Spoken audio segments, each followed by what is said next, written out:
Bueno, la música celta efectivamente aparece de una manera popularizada como una etiqueta en los años 70 prácticamente y 80, pero la música celta no se puede considerar como una etiqueta comercial y un género que además refleja la música que se fa en los países en un principio en los países que tienen lingües celtes, y que entonces hay toda una cultura de tradición oral, tanto musical como cantada, como de incluso estructura en algunos casos, con la famosa pentatonía celta, que realmente refleja un modo de comprender la expresión musical y tanto la expresión de una cultura. Esto aparece como etiqueta popular en los años 70, pero hay que tener en cuenta que el celtismo musical no es de güey, el celtismo musical es muy antiguo, tanto que en el 19 y Bienceo ya se empieza a utilizar el término celta para la expresión musical, sobre todo los países del norte del arco atlántico que mantienen esas lingües minorizadas célticas, ¿no? Entonces, a partir de... y además, el celtismo musical va asociado también al interceltismo, que se crea muy pronto, porque realmente, y esos son los bretones los que realmente construyen el discurso intercéltico a mediados del siglo XIX, es decir, no llegue de una cosa ni siquiera del siglo XX. Entonces, la música celta, por volverla al mundo más contemporáneo, y esta música que se toca y se expresa de una manera determinada en esos países que tienen lingües célticas. Esto, por proximidad y por identificación, lleva también consigo toda la parte etnográfica y toda la parte de una cultura más profunda y material, en que desde la materia de Bretaña hasta lo que son los cantos, que son muy próximos entre los países, sobre todo del norte, y también en el caso de Asturias y Galicia, que estamos precisamente unidos a esa rama cultural desde Bienceo, y no tampoco de güey, porque no hay que olvidar que Torner ya en los años 20 ya había hecho conferencias metiendo el acento precisamente sobre este vínculo entre la música y la cultura asturiana y la cultura céltica. Entonces, como digo, la proximidad de esta cultura inmaterial nuestra en Galicia y Asturias, y también el aspecto simbólico de tener unos instrumentos como la cornamusa, que son expresión mayor de estas culturas musicales del norte céltico, pues realmente fai que muy pronto los músicos y los intelectuales más comprometidos con la tradición y con la identidad de estos países nuestros, pues realmente se aproximen enseguida, y entonces Galicia y Asturias de una manera natural, primero Galicia de una manera más fonda y luego Asturias también, como digo, históricamente, pero sobre todo desde el 76 en la unión con Bretaña, pues realmente se desarrolla y estamos involucrados y de lleno en este movimiento cultural. ¿Cómo llega a Asturias este fenómeno, pero no digamos el celtismo histórico del siglo o sea, a finales del XVIII, y hay alguna referencia a ello, de todo el siglo XIX, pero cómo llega el fenómeno moderno del celtismo, sobre todo musical, cómo llega a Asturias? Bueno, pues llega a Asturias, yo creo, desde el momento en que se realiza el primer festival Celta Ortigueira en Galicia, en el año 74, sin mal no...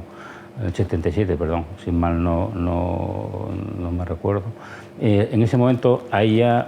y precisamente porque Galicia está representada en Loián en el año 76 por primera vez, y entonces el año siguiente decide la banda de Galicia de Ortigueira en concreto, que había estado presente, organizar este festival de Ortigueira, que fue, yo creo que el que realmente hizo saltar la chispa también con respecto a nosotros. Hay que tener en cuenta que estamos en un contexto del Resurgimiento, con la recuperación de la lengua, con la recuperación de las culturas y sobre todo con una defensa de la identidad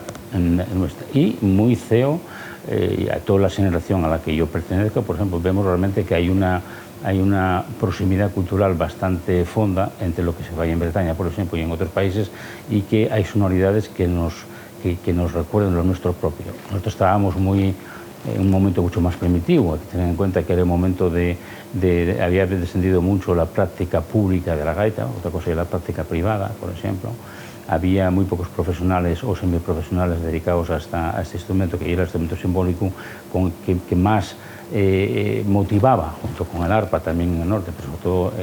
la gaita. Y entonces ese festival de Ortigueira y lo que vino después, porque hubo inmediatamente unos movimientos muy rápidos para tratar de averarse a esa corriente, empezó el Festival de Corao, empezaron otros festivales más pequeñinos. Entonces esto es lo que realmente, de una manera natural, yo diría, la gente se sintió identificado de sópito, ¿no? con lo que venía del norte. Había que recuperar lo propio, había que de alguna manera reivindicarlo, puesto que estamos en un contexto también de mistificación folclórica, histórica en los últimos años, antes de la muerte de Franco. Y entonces, pues, en ese momento de cambio social y político, prácticamente la música celta significa una fuerza musical superior, y vista desde aquí como algo realmente como un referente, y que realmente anima a mucha gente que entamaba entonces con la música a afondar en raíces propias y a ver esa conexión que hay con los otros países que llevan ya un tiempo trabajando en el mismo sen, ¿no? Falaste un poquitín antes de ello, pero quería hacer incidencia. Falabes que ese averamiento de, digamos, das Asturias hacia esa estética musical céltica produxose de unha maneira natural, pero hai xente que de eso hizo una especie de controversia, ¿no? Porque decía que era importar determinados sonidos que venían a resultarnos allí. ¿Realmente fue un fenómeno importado o fue un fenómeno natural y que tenía que darse porque tenía que darse? Yo creo que tenía que darse. Hay una cuestión. Para empezar, hay que tener en cuenta que el movimiento de recuperación de lo propio con ese sen contemporáneo, que se produce, por ejemplo, lo más próximo geográficamente a nosotros en Bretaña, con el fenómeno de Stivell sobre todo, y con el fenómeno de otros grupos que aquí fueron muy conocidos y no tanto en Bretaña, como fue el caso de Wendell, realmente ese tipo de defensa de lo propio su unión a la modernidad dase precisamente con todo el movimiento de recuperación a partir del movimiento del folk song americano. El folk song americano influye de una manera definitiva en mirar por lo propio, mirar por la propia identidad, y el movimiento post-hippie además, o sea, la vuelta a la tierra, la vuelta a los regaños. Entonces, en ese contexto que ya es muy complejo, hay esa proximidad. Yo nunca entendí y nunca vi una especie de conspiración céltico-masónica, diríamos, ¿no?, para poder imponer determinados modos. Yo creo que hubo una identificación porque realmente la proximidad estaba ahí, porque se descubrieron una serie de ritmos y de cosas. Hombre, que si era externa a nosotros, bueno, también hay otras cosas que son muy externas a nosotros y que se incorporaron, como el pop rock, y que todo el mundo lo integró porque era un signo de modernidad y como algo que realmente es una corriente universal. Antes del pop rock hubo otras corrientes que venían de fuera, más próximas a lo hispano, pero la música mexicana, la música de los habaneros, tal, son realmente músicas que tocan con una tradición que también es hispánica y tanto también nos toca, pero que son fenómenos que vienen de fuera y que también se importan. En este caso concreto, yo lo que creo es que hay una identificación bastante directa y sobre todo casi por ósmosis, ¿no? Es decir, hay una identificación muy sencilla de hacer. Cuando alguien siente danzar, ve y participa en una danza de un andro bretón, en una danza en ronda, y de repente pues sabe lo que es una danza prima, aunque seguiremos en sentido contrario, y con unos ritmos que se parecen, hay una conexión que tú aceptes como propio. Es decir, hay cantidad de propuestas que te llegan y tú luego esvilles y escuelles que es lo que te interesa más en un momento determinado. Yo creo que lo que se produjo en ese momento fue precisamente una incorporación y una adaptación bastante directa y natural, insisto, sobre vínculo con otros grupos que vienen del norte. A partir de ahí, lo que sí hubo, y los grupos más mozos y más talentuosos, con más talento, saben decorticar un poco esta armonía que viene del norte y adaptarla a nuestras propias referencias. Pero no se puede decir que hay una impostura, todo lo contrario, y simplemente hay una tendencia que si se agita y existe, a pesar de todas las dificultades, en Asturias de una manera tan fuerte, sobre todo en los últimos 30 años, y porque realmente nosotros encarnizamos en esa música, realmente identificámonos con esta corriente y fue lo que hizo que se afiliara de una manera sólida entre los nuevos mozos y la gente que abordaba el nuevo repertorio. Y además, un fenómeno muy interesante que se repetía también en otros sitios en el norte, que el partir de la tradición en la recuperación y en el estudio de la tradición y luego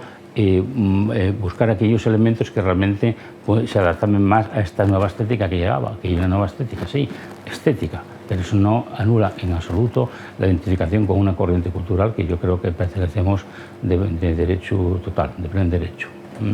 Pero estamos hablando todo el rato de reelaboración de música tradicional, de reelaboración de un patrimonio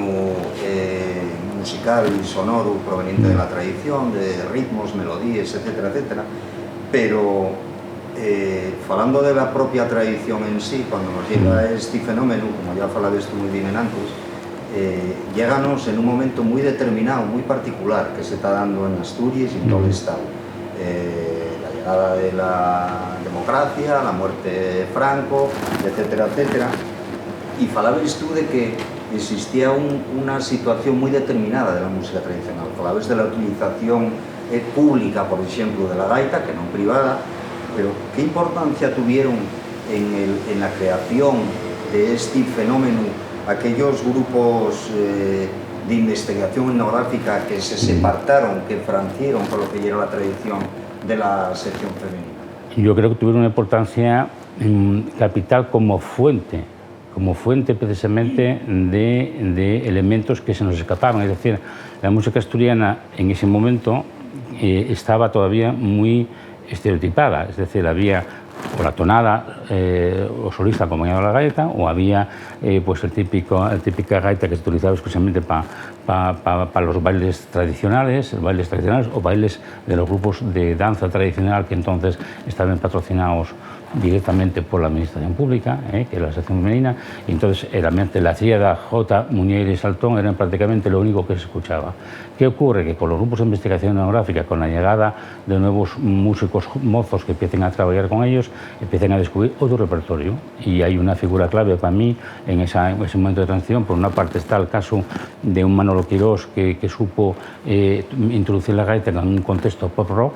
que no era exactamente de lo que estamos hablando, pero en cualquier caso era un averamiento muy interesante. Había habido ya la experiencia de Stolpón, por ejemplo, que sí era más ideológico, pero en el caso concreto de los nuevos músicos mozos que trabajen con los grupos de investigación etnográfica van a poder descubrir un repertorio que antes estaba completamente trapecido. Y, por ejemplo, las primeras escuelas de gaita, en torno, sobre todo en el caso de Ubieu, que además tuvo mucha importancia del trabajo de Socamiel, por ejemplo, en un momento determinado, ahí se crean unos primeros, porque él también investigador, él había estado con uruguayos, había estado con otro tipo de gente, entonces incorpórense una serie de elementos nuevos que los nuevos gaiteros pueden abordar otros repertorios, y encima descubren melodías que no son tan absolutamente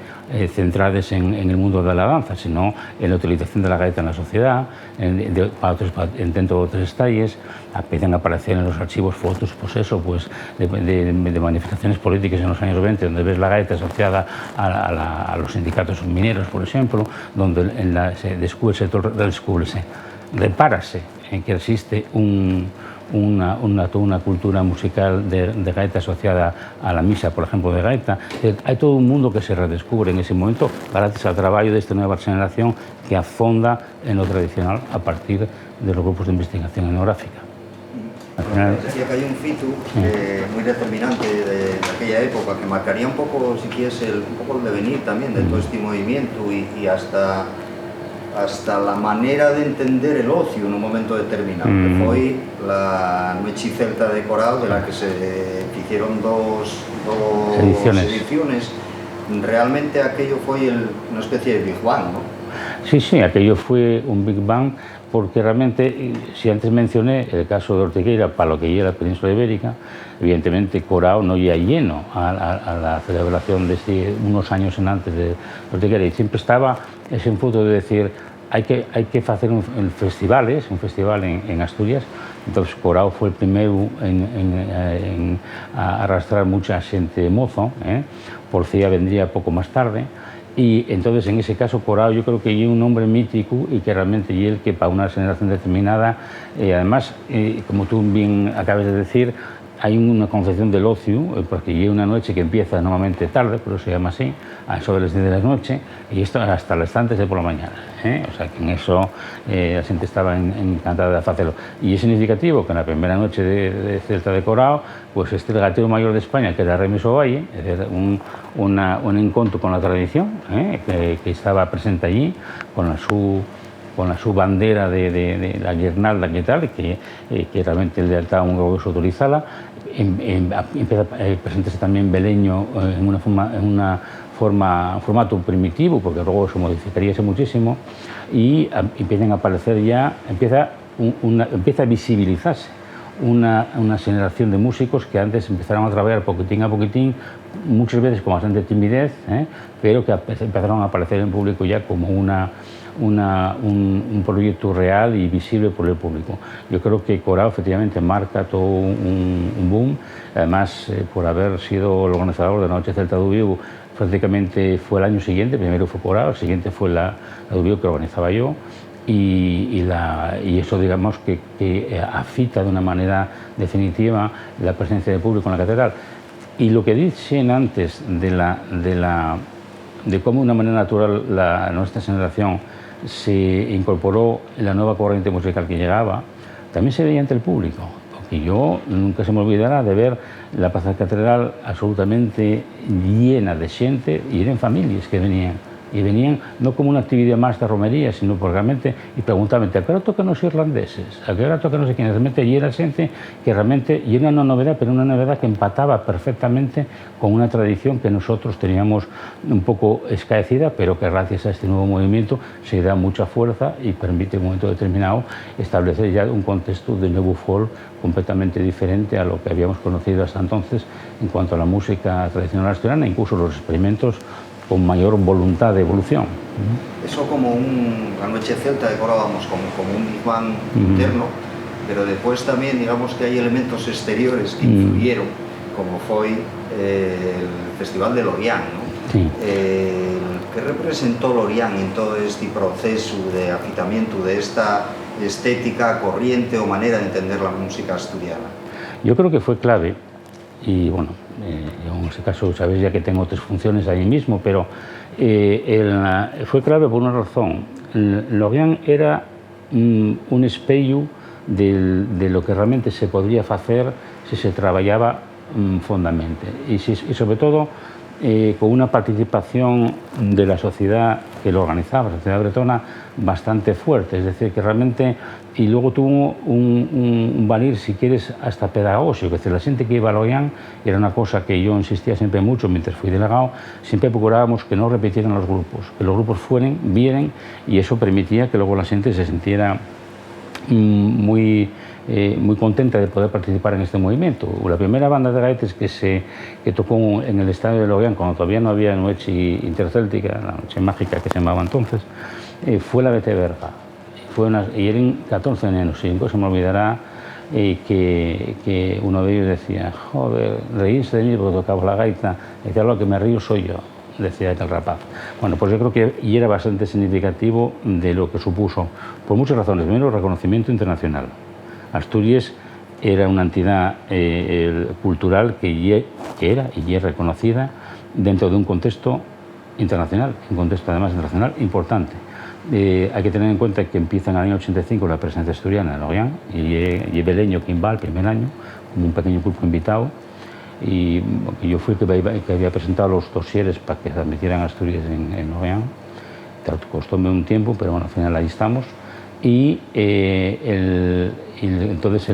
por una parte, la presencia de grupos folk, la presencia de gaiteros, solistas, banderas de gaita, grupos de danza, y la creación del trofeo Macallan Macrimon de gaita en ese momento. la emulación, el hecho de que los gaiteros asturianos pudieran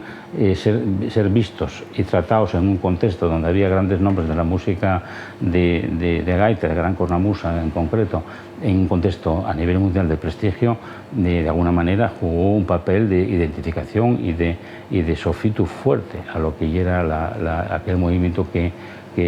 empezó a andar. Y en el año 85 lleva el año ¿quién va? En el año 86 Lluviña, en el año 87 ya Jan de Cubel. Luego Nordés, cuando ves la lista, tú ves que prácticamente cada año hay gente diferente, pero ese estaba buscado precisamente para que la gente pudiera en un momento determinado ver lo que se hacía allí y que afectara. Había un feedback. La gente que realmente venía de Loguián venía muy contento de ver lo que estaba pasando allí, sobre todo que lo que hacía él no era flor de un día y ni una cuestión folclórica en el peor sentido del término, sino que era algo que realmente merecía la pena trabajar por ello y avanzar en vis del futuro con una nueva música asturiana que se construyó al empar que todos estos contactos en interno y en externo. Y con la perspectiva que da el tiempo, Lisardo, hablando ya de nombres concretos, acabas de hablar de algunos de ellos, pero ¿qué ofertaron a la música asturiana? Y vuelvo a decirte desde una perspectiva histórica, hablando con una temporada de tiempo larga, ¿qué ofertaron a la música asturiana grupos de Leño, Jan de Cubel, Felpeyu? Yo creo que ofertaron primero una línea estética de internacionalización y de normalización también dentro de una construcción de una cultura que tiene muchas similitudes, que ya es el caso del arco atlántico, y que desearon aquí, pues desearon toda una corriente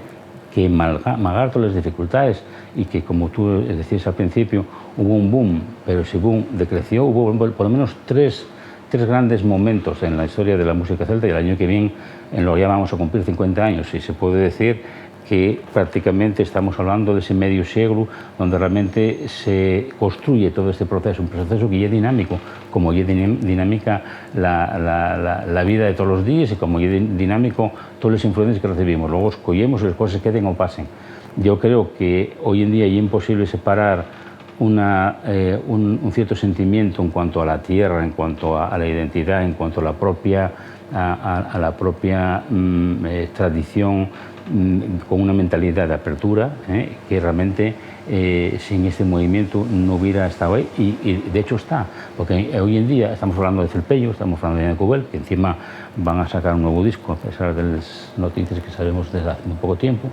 pero también hay otras estéticas que se vienen modificándoles, evolucionando, como es el caso de Tuenda, por ejemplo, o como es el caso de la influencia también de esta música céltica en otros movimientos menos numerosos en cuanto a la globalidad, pero que están muy bien afectados, como es el caso del folclore asturiano, que todos conocemos muy bien los nombres, y yo creo que tú también, o sea, el caso de Ixebres, Cámara Rey, tal, y otra corriente que también se avera a este contexto de época. Realmente no hay que escaecer que la música celta de los años 80 y es justamente el encuentro entre la tradición de esos países y el rock y el pop del momento. Es decir, Stivel no es comprensible sin esta evolución de la música moderna del momento. Realmente, y evidentemente eso creó ampolles, como también aquí les creó y les seguirá creando entre eso que se dicen guardianes de la tradición, que en la tradición invéntase todos los días. Esa es una cosa muy importante a saber. La tradición evoluciona. Cuando decimos inventamos en el sentido positivo del término. Si no hubiéramos tenido esta incorporación de elementos nuevos en cada momento, no hubiéramos podido evolucionar en nada. Seguiríamos todavía en Altamira probablemente. O sea que yo creo que supuso una aportación capital, porque es que estamos hablando de grupos folk, concretamente acabamos de mencionar el pop y el rock, pero es que hay obras sinfónicas, hay incorporación de instrumentos que, acuérdome cuando un famoso filósofo local nos hablaba de que la lengua asturiana sería un vehículo de cultura cuando la gaita pudiera tocar en una orquesta sinfónica. Bueno, desgraciadamente la lengua asturiana es un vehículo de cultura, aunque todavía no hayamos ganado ninguna batalla, pero la gaita, por ejemplo, llegó a la orquesta sinfónica y con gran prestigio y gran reconocimiento a nivel internacional. Ya que hables de esto, Lisardo, bueno, tenía aquí apuntado lo siguiente, que nos hicieras una reflexión o qué opinión te merece o por qué, si que hay un porqué o si no sabes, precisamente por qué una música tan tradicional de estos países atlánticos, tan antigua,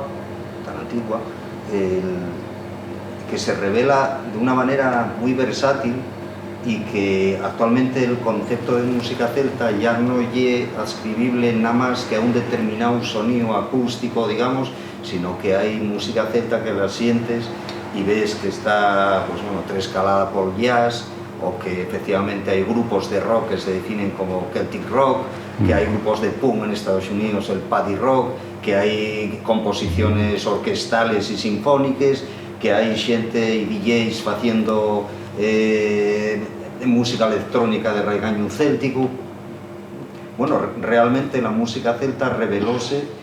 como una propuesta total y absolutamente actual, ¿no? Hombre, tanto y así que yo creo que era Elvis Costello el que lo decía, rasques un poquillín y detrás del rock está la country y un poco de bluegrass. Y de rasques un poquitín el bluegrass y en la country, ¿dónde llegas? La música irlandesa y escocesa. Pues en realidad, y eso, y que muchos de los ritmos que están detrás del rock y del pop tienen ese regaño antiguo de las músicas tradicionales que curiosamente coinciden mucho con la música de nuestros países, porque no hay que olvidar que estamos hablando del pop rock y son sonidos anglosajones, pero esos sonidos anglosajones están basándose sobre las músicas de esos países. Evidentemente, no como acabo de decir, el bluegrass tiene una parte importantísima de muchísima música escocesa. Los Appalachians están más mezclados, pero están ahí. En la country estamos en lo mismo. Y de ahí salieron muchos de esos sonidos, aparte del blues, etcétera, que realmente dieron fuerza al pop y al rock. Eso quiere decir que realmente y una música muy versátil, muy abierta y sobre todo que y vivida como próxima. Cuando pensamos en Bruce Springsteen y cuando hizo el famoso disco, la famosa tournée con 12 músicos que repetían el repertorio del movimiento del folk song americano en los años 90, eso fue uno de los mejores momentos, por ejemplo, de acordarse de esas cosas. Es decir, Pete Seeger, Woody Guthrie y toda la gente que realmente trabajó en ese tipo de repertorio antiguo, había un vínculo con una tradición de fondo americana que entroncaba mucho con esto. Entonces yo creo que realmente hay que tener en cuenta que además hubo un gran boom en los años 80, luego hubo el boom del 2000, que realmente fue otro gran boom. Por eso la música, y a cada vez que esa onda sube y luego vuelve a bajar, siempre es como si el suelo estuviera un poquillo más alto. Es decir, hoy en día hay una música que se fa en esos países celtas y volvemos al origen del término. Es decir, y la música que se fa en distintos países célticos, y cada uno aporta al repertorio suyo aquellos elementos que combinen de la tradición, pero reinventa todos los días. Cuando ves a un Chris Mann haciendo lo que hace con la armónica y la boca, y que está cantando un bretón y haciendo al principio era un rap, hoy hay mucho más que todo eso. Cuando ves lo que está, por ejemplo, hay una serie de nueva generación escocesa ahora que está haciendo nueva música gaélica basándose en la lengua y partiendo de la tradición, pero no tiene nada que ver, con muchos elementos electrónicos y tal. Hoy en día, y esta diversidad, no solo y el folk, no y solo y el folk con unos contenidos acústicos, aunque esa riqueza sigue estando muy presente, y ahí está, por ejemplo, la música bretona, en la que yo trabajo muy de cerca desde hace años, donde ves la calidad y de toda esta gente, pero nadie se plantea esquemas cerrados. Y es completamente falso de que haya unos esquemas donde tengas que encaixar lo que estás haciendo. Y lo contrario, y la apertura, y es lo que yo definí en su día como el cosmopolitismo celta. Y es decir, a partir de la tradición estamos abiertos a todo y entonces incorporamos aquellos elementos que más nos interesen. Y Bretaña hay un gran ejemplo, y Escocia también, que Escocia tiene un vivero actual de músicos que es francamente impresionante. Y hablando del celtismo en general, ya no solo musical, ¿por qué hay un tema, vamos a decir, escabroso en Asturias? ¿O por qué hay un tema que históricamente en Asturias parece que resquema En Asturias es escabroso casi todo. O sea, el problema es que tú, aquí en cuanto fales un momento determinado de lengua, de identidad, de defensa de lo propio, y es como si realmente pues tuviéramos detrás otros pensamientos que no tienen nada que ver con lo que estamos hablando en concreto. Una cosa es la traducción en política de determinados movimientos de los que estuvimos hablando todo el rato, y otra cosa es el aspecto cultural, que hay una realidad que es otra. Y a partir de ahí, muchas veces no se puede separar, pero otras veces se puede perfectamente separar. Yo lo que creo es que hay una incomprensión y un desconocimiento de fondo. el celtismo musical, que es lo que estamos hablando, en xamás de los xamás estuvo un planteamiento ni racista, ni racialista, ni xenófobo, todo lo contrario. Es decir, cuando tú vas a una Bretaña donde los bagad, ¿qué son los bagadú? Los bagadú son formaciones, bandas de gaites con bombarda y gran cornamusa, la gaita escocesa, y ahí incorporan percusión de todo el mundo, están invitando continuamente a gente que viene de África, de Estados Unidos, de cantidad de sitios. No hay ningún complejo en ese sentido. Se hace música con mayúscula y además teniendo en cuenta de dónde se viene. Pero aquí yo creo que simplemente hay una gran confusión y sobre todo el mito del racialismo celta. Pudo haber alguno que lo haya expresado así, pero yo no conozco alrededor mío de gente que haya tenido esa visión racialista de la cultura céltica. Al contrario, y si los que inventaron el celtismo, que fueron los bretones, lo practiquen de la manera que lo practiquen, pues yo creo que realmente simplemente son desinformados, ni más ni menos. Y bueno, haciendo la penúltima con esto que te has acabado de decir, ¿qué sentido tiene o qué papel juega el celtismo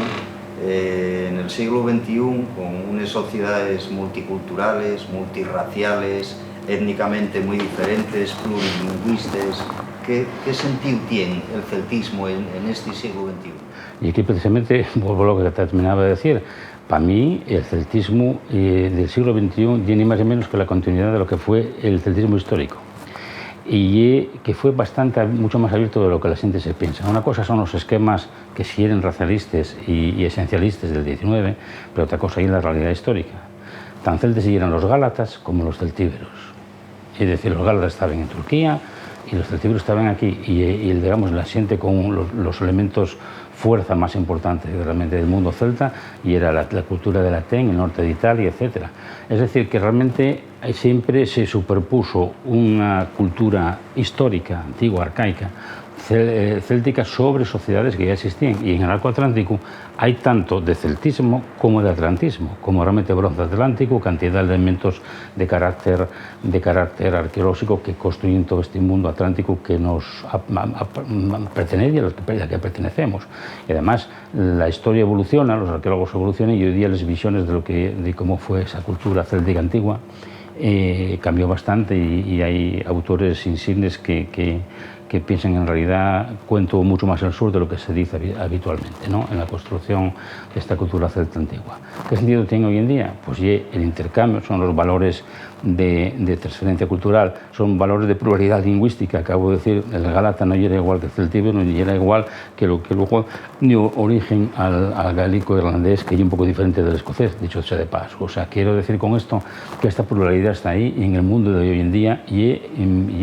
un reflejo, yo creo, claro de esta evolución social que ya estaba ya en curso en los ancestros célticos, bastante presente. Por lo tanto, para mí no hay nada contradictorio, y además no se trata de decir qué sentido tiene. El sentido es precisamente la creatividad, el talento y la capacidad de dar salida y oportunidad de expresión a una serie de culturas identitarias que tienen que seguir batiéndose por existir, a pesar de las evoluciones positivas que se dieron en algunos casos. Entonces, yo creo que tiene todo el sentido de la defensa de la diversidad, de la pluralidad y de la transparencia y del contacto de todas las sociedades. Es decir, como ya acabo de mencionar un poco de pasada, yo dirijo un festival donde tenemos cada año 200 grupos que participen. Como te diría, la mezcla, el mestizaje, la cooperación entre las culturas y de una manera visible está allí presente en cada concierto prácticamente. Es decir, no hay ninguna discriminación ni ningún documento de identidad que se pida a nadie para poder participar en los distintos conciertos o en los proyectos que se están haciendo. Y yo creo que este sentido, además de la diversidad, de la pluralidad y de la tolerancia mutua,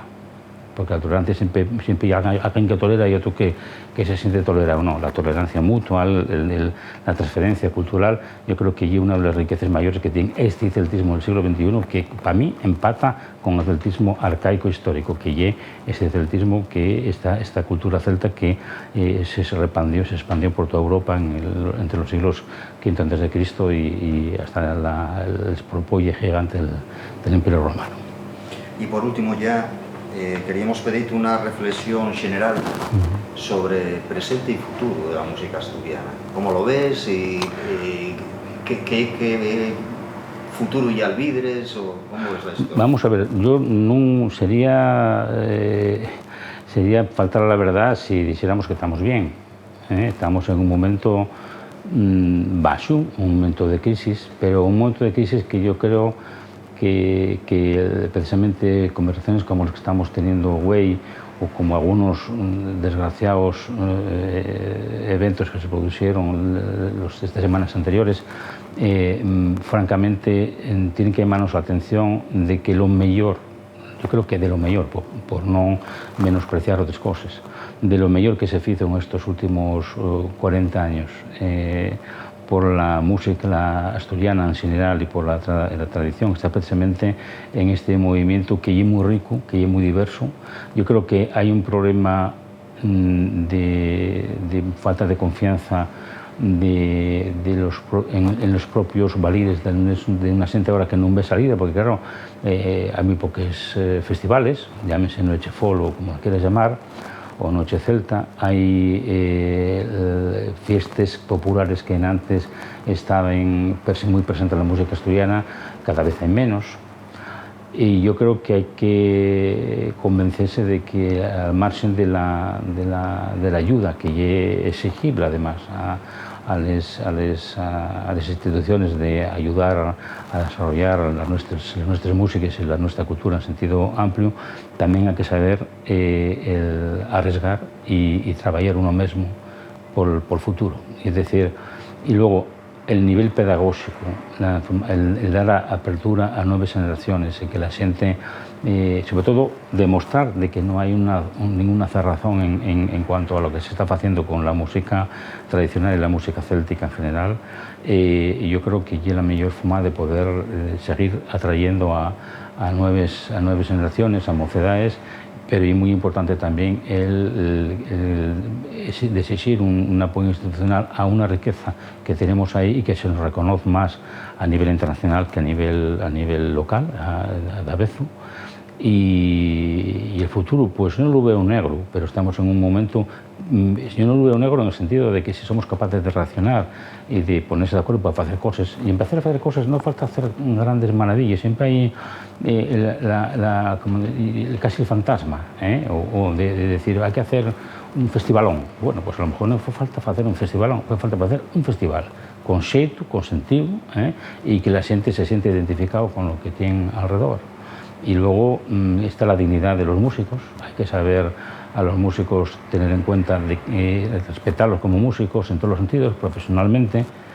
como trabajadores de la música que son también. Es decir, estamos en una fase, la profesionalización es difícil, pero pasa también por una parte importante en que, ya no digo la profesionalización 100%, pero por lo menos una semiprofesionalización que permita que los nuevos músicos puedan ganarse la vida con dignidad, por ejemplo. Entonces yo creo que son muchos frentes. En realidad, hace tiempo confíose demasiado en la organización pública y eso es un problema que se dio en España generalmente, no solo en Asturias, a partir del gran momento de las fiestas populares que ya eran necesarias por otras razones políticas, sociológicas, etcétera. Pero yo creo que en este momento es importante el compromiso con el propio país, pues creando proyectos que permitan consolidar lo que tenemos y sobre todo favorecer el trabajo en común y favorecer el trabajo con las nuevas generaciones que tanto día por ahí tocando. El problema es que en el momento que no tengan dónde tocar, pues entonces dirán qué coño estábamos haciendo aquí siguiendo tocando la gaita, el figulín o el acordeón, ¿no? Así que bueno, no hay un momento fácil, pero seamos optimistas.